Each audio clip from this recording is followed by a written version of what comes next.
Hello there, ladies and gentlemen. This is Orphanlast, aka Skylar Madison, and today I'm going to come out with a little bit of a bonus video. Here you can see that I've kind of developed a little bit of a repository of little mascot images that I can use inside of my thumbnails. I'm sure you guys have noticed that I've started to use this guy a lot more often. Earlier on in my channel's history, I actually created this guy quite a while ago, and it's only until recently that I've started to use him a lot more because I've started to nail down his dimensions a lot better. I still think that I need to kind of get them down a little bit more. Now, for those of you that aren't really artistic, oftentimes artists will measure out a character's anatomy by using the head as a system of measurement.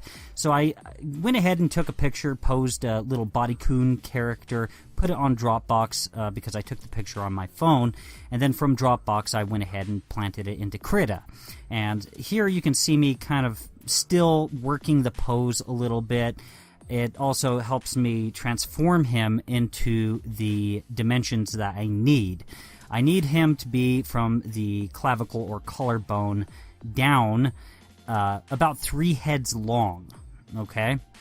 And that seems to work, especially for a thumbnail. Now, Jazz's avatar is something like 2 heads long. So I want the dimensions to at least be different than Jazz's. Now, I already know that my character has some similarities in his appearance, but then again, my appearance as a human being, I look different than him, but yet there's enough similarities to where some people could actually say, hey, yeah, you guys could possibly be brothers, kinda. But, yeah, I don't know, you'd have to... to me, it seems like a stretch, but it seems like every time anyone has blonde hair, people look back and forth and they say, oh, yeah, you guys must be brothers. So here, you know, using the bodycoon and transforming it into place and such, it kind of works out a lot of the thought process I don't have to think about foreshortening nearly as much. I can just kind of work things out a lot more. Now, the thought process of making a sketch isn't completely gone. I still have to kind of think things through a little bit, but it does make things easier. You know, after you work for about 10 hours making a video, the last thing that you want to do is spend forever working on a thumbnail. Now, this video right here took me about an hour to make, at least with the drawing process, it did. And, you know, the details on the bodycoon figure's face isn't exactly proper. And you can also see that the shoulders don't quite move exactly right. The clavicle would actually be propped upward if his arm was going up. And so, you know, some thought process in the sketch has to be made while you're actually using it as a reference. Since... and even the deltoid oftentimes will throw you off.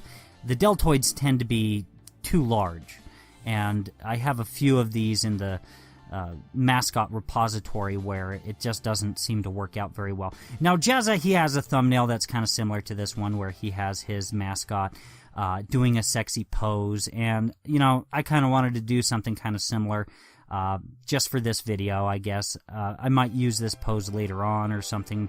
I don't know, maybe put lingerie on him or something instead of having him in his normal attire. But, you know, I just think that this looks like something that would grab people's attention and such. So I decided, yeah, I'll just draw this pose just for a video.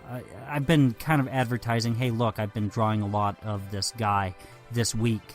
And so, and he's been appearing in so many of my images that, so many of my thumbnails that you know, you guys might want to actually see how this guy is getting created. The bodycoon figure being used at the beginning is something that a lot of people might like. Now, this is my color key, and I go to it quite often throughout this video, and just in general when I'm working with a character that I use quite a bit. You know, it's an invaluable tool, and rather than having to reinvent the colors every single time, I can work with this. And if I need to add more lighting and such like that, I could just use either a filter or like just some sort of blending mode or something like that in order to get it down. And you know, I have a base color for the skin, the shirt. Jazza, he tends to have his avatar or mascot character set to having a red shirt all the time, and so to differentiate my mascot quite a bit, you know, there's a lighter color of blonde hair. The nose, the dimensions of the nose I want to emphasize a lot more, so that people can actually see there's a distinguishing difference, and a green shirt. There are a few occasions where I put a red shirt on him, but after looking at his, you know, his mascot enough times, I started to see a little trend. And plus, in one of his videos, he did me a favor and actually mentioned the iconic red shirt is the phrase that he used. And so I thought, okay, well, that gives me all the information I need. Avoid red from here on out. So, you know, I'm sure that at some point in time I'm going to get some people clicking on my videos because of some sort of similarity between my mascot and his, but that's not really the goal. The goal is to make sure that there is brand recognition and the differences are recognizable. At least I hope they are. And so I've been really focusing on that, you know, how tall he is and all that. So even still, after the transformations and everything, I oftentimes find myself just kind of reworking the anatomy and everything. Now, at this stage, Jazza, he likes to use just a little setting inside of Photoshop to quickly put a border around him, and I would actually use that technique, but I'm using Krita, and Krita doesn't have that, and so I'm doing it manually. Now, I would be actually using, Affinity Photo to do this, but right now, like I've mentioned previously, I'm still experiencing problems with the brushes, the brush tool. And so, you know, it's not too much of a problem for me because I'm able to just use Krita. Krita is a good substitute. And, you know, doing things manually, it just makes you feel like an artist anyways.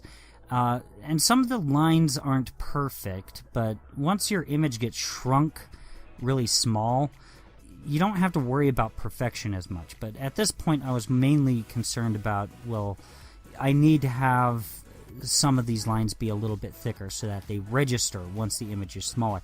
And you see me zoom out and zoom back in quite a bit at this point so that I can see what lines need to be thickened and what lines need to be thinned out quite a bit more. And just so that lines are registering, people are able to understand what's going on. And a lot of the sculpting and the details and everything like that, it's all in the shading and the highlights with the colors. You don't have to focus on every single detail while you're drawing it. It's actually, you can actually focus on just the simple basics while you draw it and then sculpt it with the shadows and highlights. And so this is the final image here on the screen. I think it turned out really well. And I guess I could have used the bodycoon in order to determine the shadows and highlights, but I like to figure that out on my own.